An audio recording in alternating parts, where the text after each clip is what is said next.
Time 2-3 time पाजण्याऐवजी एक टाइमच पाजतो होता. काय पाणी आम्हाला प्यायला नाही तिथं जनावरांनी कुठलं देऊ.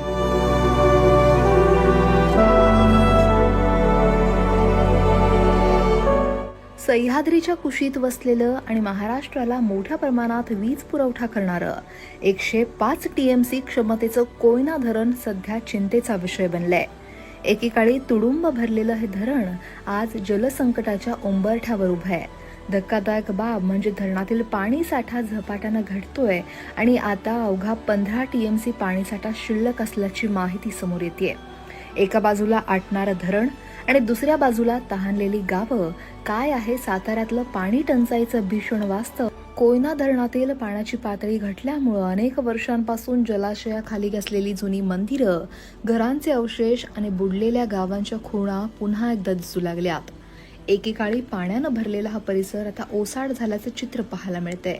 हे दृश्य आपल्याला पाणी किती वेगानं कमी होतं याची जाणीव करून देतं. पर्यटनासाठी प्रसिद्ध असलेल्या कोयना जलाशयातील बोटीही पाण्याअभावी किनाऱ्यावर उभ्या आहेत. त्यामुळं पर्यटनावर अवलंबून असलेल्या अनेकांचा रोजगार हिरावला गेलाय. पाणी टंचाईचा फटका फक्त शेती किंवा पिण्याच्या पाण्यालाच नाही तर अर्थव्यवस्थेलाही बसतोय. एका बाजूला कोयना धरणाची ही परिस्थिती असताना दुसऱ्या बाजूला कराड तालुक्यातील डोंगराळ भागात असलेल्या पठारवाडी या गावात पाणी टंचाईनं गंभीर स्वरूप धारण केलंय. तब्बल 40 वर्षांपूर्वीची पाणीपुरवठा योजना जीर्ण झाली आहे आणि नवीन योजना अद्याप पूर्णत्वास आलेली नाही. परिणामी गावाचा पाणी पुरवठा पूर्णपणे विस्कळीत झालाय. आमच्या गावाला पाणी समस्या या कारणामुळे झालेली आहे. गेली 40 वर्षाची स्कीम बंद पडल्यामुळं तिथे लिकेज झाल्यामुळे त्याला रोज काहीतरी घोटाळा होतो. दुसरी गोष्ट आमच्या गावाला जल जीवनची नवीन स्कीम आहे, तिचं बी पाणी काही वरती येत नाही. आमचं गाव डोंगराव असल्यामुळं पाण्याची फार मोठी टंचाई आहे. प्रशासनाकडे आम्ही मागणी केली की आमची पाईपलाईन जी जुनी आहे ती दुरुस्त करून मिळावी, नवीनचं लवकरात लवकर काम व्हावं आणि आम्हाला पाण्याची सोय झाली पाहिजे, हीच मागणी आमच्याकडे प्रशासनाकडे. कडक उन्हाळ्यात महिलांना आणि ग्रामस्थांना पिण्याच्या पाण्यासाठी अनेक किलोमीटर पायपीट करावी लागतेय. डोंगर दऱ्यांमध्ये पाण्याच्या शोधात भटकंती करण्याची वेळ गावकऱ्यांवर आली आहे. रिकामे हंडे घेऊन पाण्यासाठी मैलोन मैल चालणाऱ्या महिलांचं चित्र हे मन हेलावून टाकणार आहे. विशेष म्हणजे पाण्याचे नैसर्गिक स्रोत आटल्यानं जनावरांसाठीही पाण्याचा गंभीर प्रश्न निर्माण झालाय. अनेक शेतकरी आपल्या जनावरांसाठी टँकर किंवा दूरवरच्या विहिरींवर अवलंबून आहेत.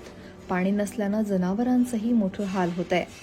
आणि एक टाइम 2-3 टाइम पाजण्याऐवजी एक टाइमच पाजतो होता. काय पाणी आम्हाला प्यायला नाही तिथं जनावरांनी कुठलं देऊ, असं झालंय. काय नाही, जनावरच मोठं हाल होतं. असं काय नाही, फक्त पाण्याची आमची सोय करा एवढी, बाकीचं काय नाही. स्कीम जी जुनी आहे ती आपली दुरुस्त करा आणि नवीन लवकर हे करा. आम्ही म्हणजे आता कुठे दुनियात गेलं तर पाणी नाही वर डोंगरावर. ग्रामीण भागातली ही परिस्थिती प्रशासनाच्या नियोजनावर प्रश्नचिन्ह उपस्थित करणारी आहे. दरवर्षी उन्हाळा येतो, पाणी टंचाई निर्माण होते, पण कायमस्वरूपी उपाययोजना का होत नाहीत असा संतप्त सवाल ग्रामस्थ विचारतायत. आगामी काळात समाधानकारक पाऊस न झाल्यास कोयना धरणासह ग्रामीण भागातील पाणी स्थिती ही आणखी गंभीर होण्याची भीती आहे. त्यामुळे प्रशासनानं तातडीनं उपाययोजना करून गावकऱ्यांना दिलासा देण्याची मागणी जोर धरू लागली आहे. तर गंभीर पाणी टंचाईवर तातडीनं उपाययोजना होणं अत्यंत गरजेचं आहे.